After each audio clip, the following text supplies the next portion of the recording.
Hello everyone and welcome back to Easy Natural English with Liam. As usual, I'll be talking in everyday English about everyday topics so you can get used to English in a natural way. And today I want to talk to you about beaches in the UK, or about what people do at the beach in the UK, because as a British person who lived quite close to the beach when I was younger, I've done this a lot. So I come from a place called Norwich. Norwich is a small city close to London, and it's not on the beach, but it's only about a 30-minute, maybe 40-minute drive to get to the beach. So when I was younger, on a lot of like weekends or national holidays, national holiday is a day that everybody has no work. Sometimes in the UK it's called a bank holiday.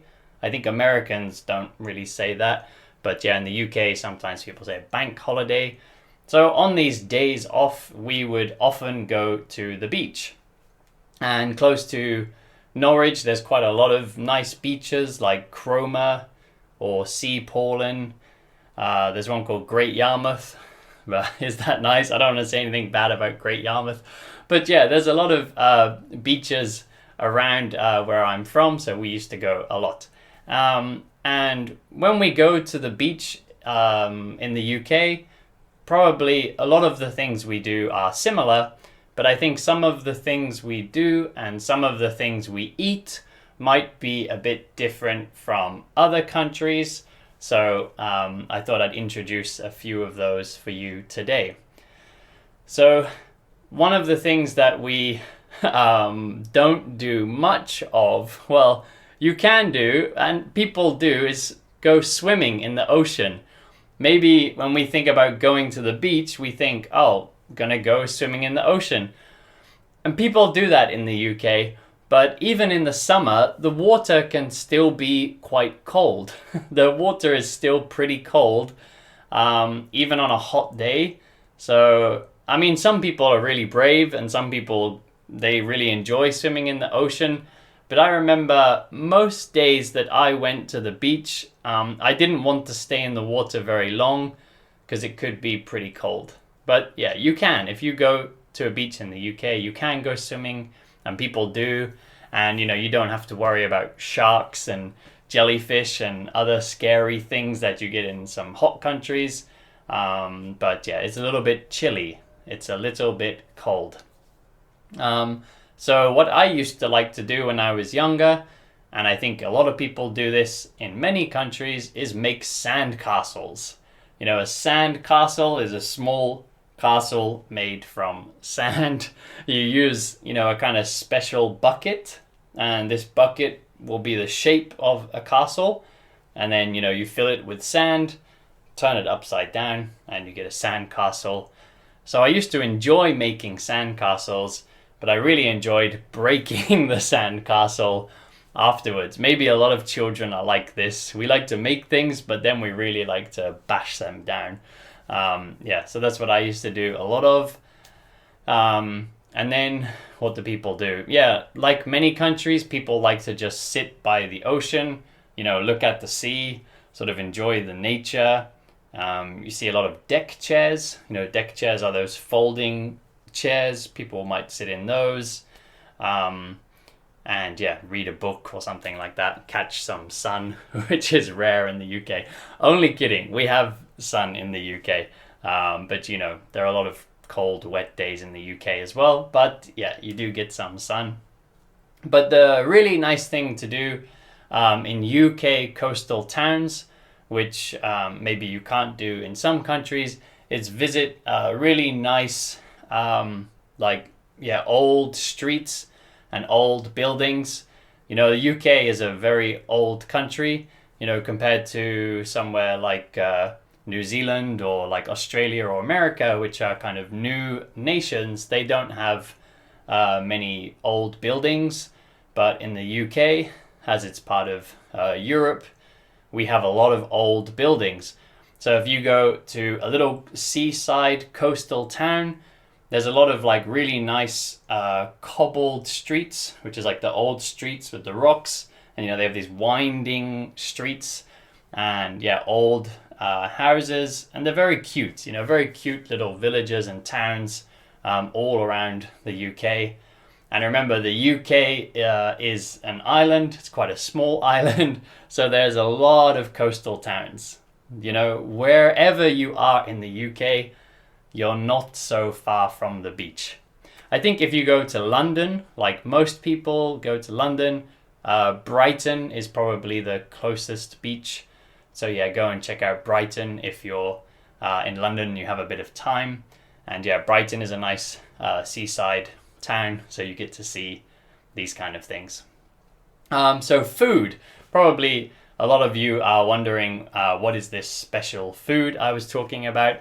Well, probably the UK's most famous dish is fish and chips, but I think it's a bit of a shame that many people, when they visit London, they try fish and chips. And I'm sure London has some good fish and chips, but in my opinion, the best fish and chips is at the beach. And when we were younger, a trip to the beach meant we would eat fish and chips. It was really rare that we would go to the beach and not eat fish and chips, because this is where the fish comes from. So this is the freshest fish you can get. These fish and chip shops, they are getting their fish straight from the fishermen, and it's very nice and fresh. And because they're making so much fish and chips, and they've had this long tradition for a long time, usually it's the best fish and chips. So if you want, if you go to the UK wanting to try fish and chips, don't worry about London. Just go to a nice seaside town, go to a nice beach town and try some fish and chips there, because it's probably better. And when we eat these fish and chips, the thing that's a bit strange, in the UK, people put salt and vinegar on their chips. When I was younger, I didn't think this was strange, because that's what people do in the UK. But, now I've been to a lot of other countries, I realized that, putting salt and vinegar on chips is not very normal.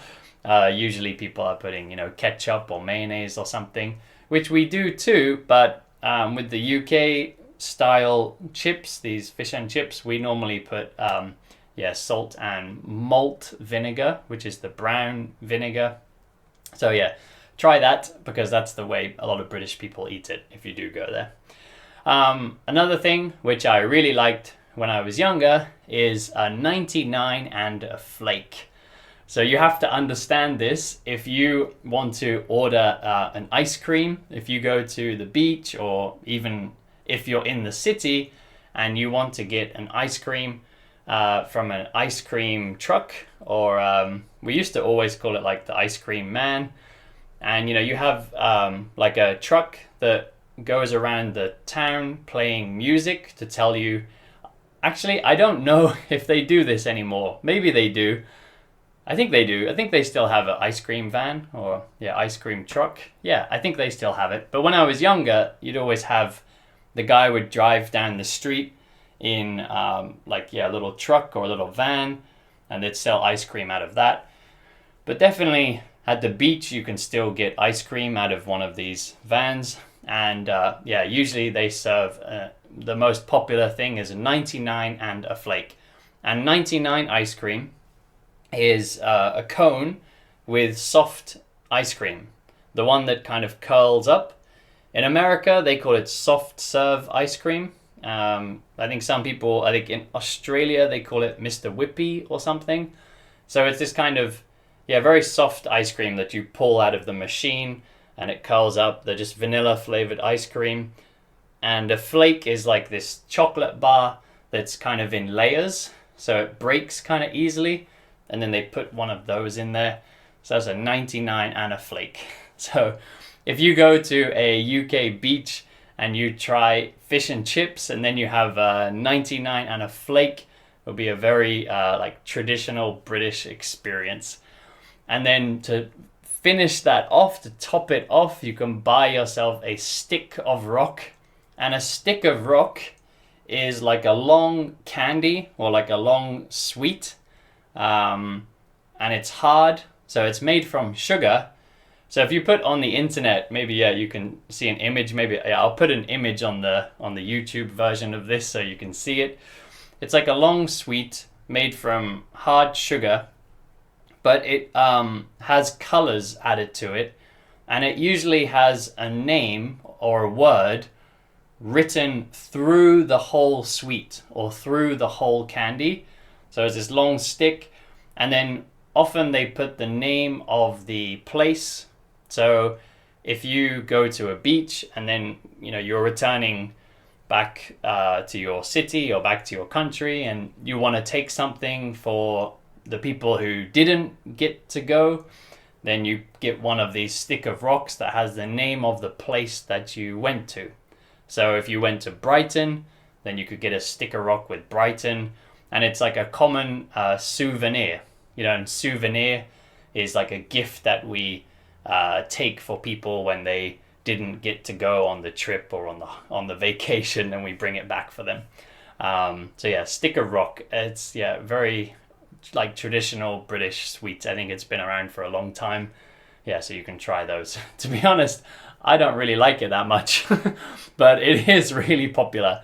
Even when I was younger, I would prefer to have other sweets, but some people like it. And it's very popular. Activities that you can do, like I said, because it's very cold in the water, sometimes you might not want to go swimming.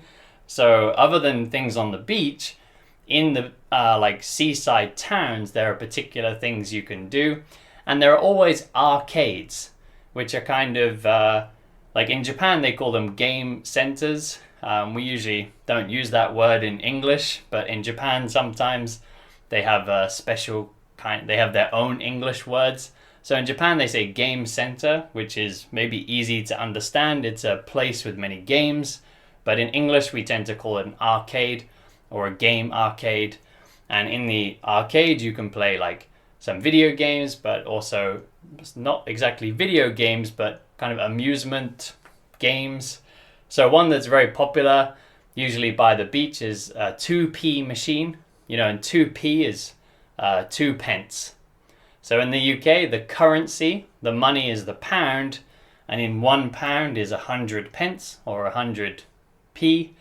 So 2p is the 2 pence coin, and you put this 2p in the machine, and it kind of falls down, and then they have these little drawers that sort of slide forward, and when the machine is full enough, it will push the 2p's into your drawer, and you get to collect the money. It's not that much because it's just 2p at a time, but you might win like, I don't know, £4, £3 or something. So it's exciting. If you're a kid, it's probably quite exciting. If you're an adult, it's just fun because of the kind of gameplay. They have a similar thing in Japan, but they use tokens for it. I'm not sure what it's called here, but I see it in the game arcades, and people put tokens in there, and then it pushes them forward when you build up enough. But that's really popular in seaside towns in the UK. And then also there's sometimes fairs, and a fair is like a little small kind of amusement park, and you might have like a Ferris wheel. And Ferris wheel is that thing where you sit on like a little kind of like a gondola, like a little booth, and then you go round and round, and you can see from like very high up. And maybe they have some small roller coasters, or what's that thing called with the horses? Merry-go-round. You might have some like little amusements like that. And and the thing we used to do a lot when I was younger is go crab fishing, or some people will say crabbing. And we would put like a little bit of bacon on a string, throw the bacon into the water, and apparently crabs are not very clever. So crabs, the crabs are these guys. The crabs would grab, they would hold on to the bacon, and then you'd pull it up, but they don't let go for some reason. They just allow you to pull them up, and then you could catch the crabs. But we would just put them in a bucket to take a look, and then later we would just chuck them back in the water. So that's a bit about UK beaches. Don't have much else to say, so I'll wrap it up here. Thank you all very much for listening. If you do go to the UK, please check out the beaches. Don't just go to London. Yeah, have a look on Google. You'll see there's lots of nice beaches, and try some real fish and chips and a 99 and a flake. So anyway, thank you all very much for listening. Don't forget to like, subscribe, share. If you're on the podcast version, review. Everyone share with your friends, and I'll see you all back here next time.